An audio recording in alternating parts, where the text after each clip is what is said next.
Merci. Je comprends la difficulté de la question. Éric Ciotti. La parole.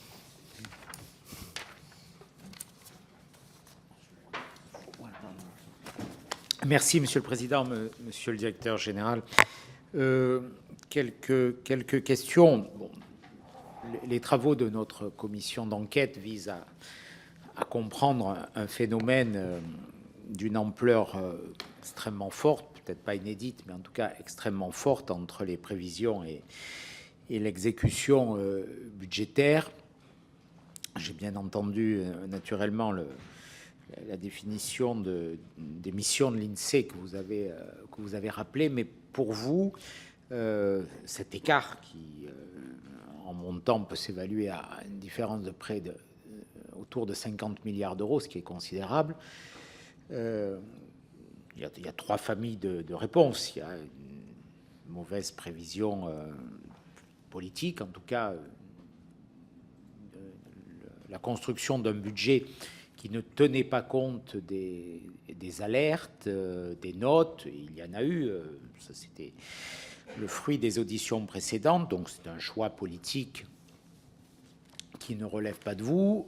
Il y a potentiellement des erreurs dans les modèles de prévision qui pourraient être obsolètes, qu'il conviendrait, c'est aussi un peu une sous-question de changer, de modifier. Donc globalement, cet écart, est-ce qu'il est dû à des facteurs conjoncturels totalement imprévisibles, immaîtrisables?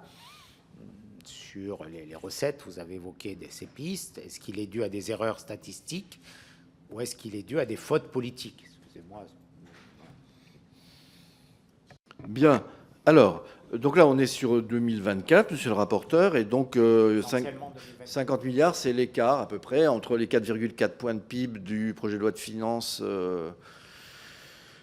initial, 2014, et l'estimation actuelle 2024, merci, et 6,1 points de PIB, qui est l'estimation actuelle du déficit public faite à Bercy, en attendant donc qu'on les notifie fin mars.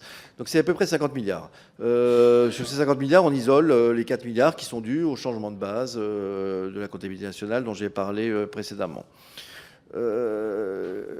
Moi, ma compréhension, encore une fois, je suis moins à même de le faire que le directeur du Trésor qui l'a fait lorsque vous l'avez auditionné. Puisqu'il s'agit de prévisions, de comparer des prévisions, prévision à prévision, que je n'ai pas élaborées et dont je ne suis pas partie. Mais ma compréhension, c'est que il y a eu une petite économie globalement sur les dépenses de l'État, à hauteur de 4 milliards d'euros, et que les autres termes de l'équation sont tous plutôt en surprise négative. Donc il y a eu un peu plus de dépenses des administrations de sécurité sociale, UNEDIC et ONDAM, pas dans des proportions considérables. Il y a eu beaucoup plus, semble-t-il, de dépenses des collectivités locales.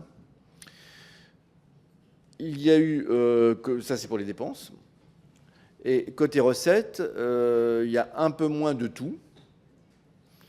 IS, TVA, IR, même un peu moins de cotisations sociales que ce qui était prévu. Donc, on a, premier point, on a donc cette conjonction assez défavorable parce qu'il n'y a pas de raison que les surprises soient reliées, soient corrélées entre elles.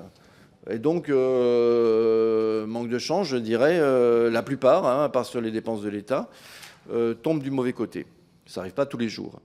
Deuxièmement, je pense important de signaler que beaucoup de ces écarts sont, parce que j'ai fait ce métier, et il n'est pas facile, dans des proportions habituelles en termes d'amplitude. Il y en a trois qui se détachent.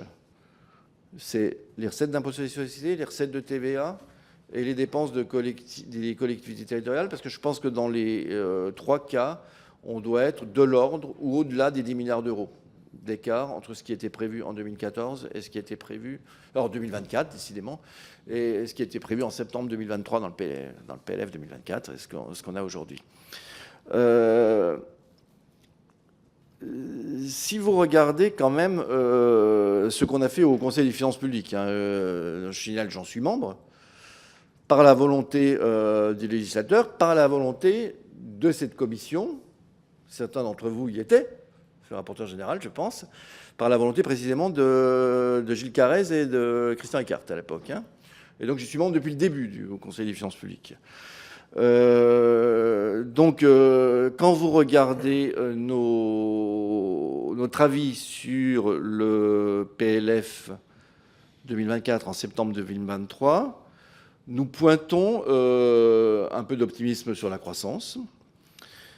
Et nous pointons sur les comptes publics, sur les déficits et dépenses publiques, essentiellement un peu d'optimisme sur la TVA, l'évolution de la TVA par rapport aux emplois taxables, et je crois les droits de mutation, les DMTO, me semble-t-il, de mémoire. Mais objectivement, aucun membre du Haut Conseil des finances publiques en septembre 2023 peut imaginer qu'on va avoir 50 milliards d'écart. En tout cas, ça ne se lit pas dans la vie. Hein. Et donc, on a de fait, sur ces trois postes, j'y reviens, IS, TVA, collectivités locales, des surprises de grande ampleur. Dans les avis du HFP, il n'y a que le dynamisme de la TVA qui est mentionné, mais dans des proportions où on n'imaginait pas 10 milliards d'écart. Et donc, c'est ces trois facteurs qu'il faut interroger. Moi, j'y vois essentiellement des questions techniques, à vrai dire, sur lesquels il faut travailler, dans les trois. L'impôt sur les sociétés. Alors, l'impôt sur les sociétés, encore une fois, j'ai fait ce travail extrêmement difficile à prévoir. Il faudra, dans le courant de l'année 2025, je pense, qu'on regarde attentivement quelle a été globalement l'évolution de l'EBE des entreprises, des sociétés, des entreprises financières non financières en 2023, et le passage de cette EBE au bénéfice fiscal. On sait que, par exemple, on a pu, je pense, ne pas assez tenir compte que certaines grosses entreprises qui avaient énormément d'excédents bruts d'exploitation en 2023 étaient encore sous déficit reportable. Le cas d'EDF, oui, bien sûr. Ou qu'une autre société, CMA-CGM, qui elle aussi avait beaucoup d'excédents bruts d'exploitation, a une fiscalité particulière. Donc ça, mais ce n'est pas toute l'histoire, je pense. Mais, et donc, moi, ce que je pense qu'il faudra faire, mais nous, on verra ça quand on aura, encore une fois, les comptes révisés 2023, en ayant tenu compte des liasses fiscales des entreprises, en ayant intégré complètement la comptabilité des entreprises dans nos comptes nationaux. On verra bien ce qu'aura été l'excédent brut d'exploitation. Et il faut absolument comprendre pourquoi cette surprise sur le bénéfice fiscal qui s'est traduite par cette surprise vraiment extrêmement importante sur le 5e acompte de décembre 2023 et qui a eu son nombre porté sur tous les comptes 2024. Sur la TVA, je ne pense pas qu'on soit massivement trompé sur la... On a deux sujets, pardon. On a un sujet macroéconomique et on a un sujet de prévision de TVA, sachant les agrégats macroéconomiques. Clairement, je l'ai dit tout à l'heure, en 2024, on a moins de consommation que prévu. On a moins de consommation que prévu par tout le monde, en volume. Mais on a aussi moins d'inflation. La désinflation a été plus rapide que prévu. Dans le PLF 2024, je crois que l'inflation en moyenne annuelle 2024 est prévue à 2,6% de mémoire. C'est ça ? 2,6%. Et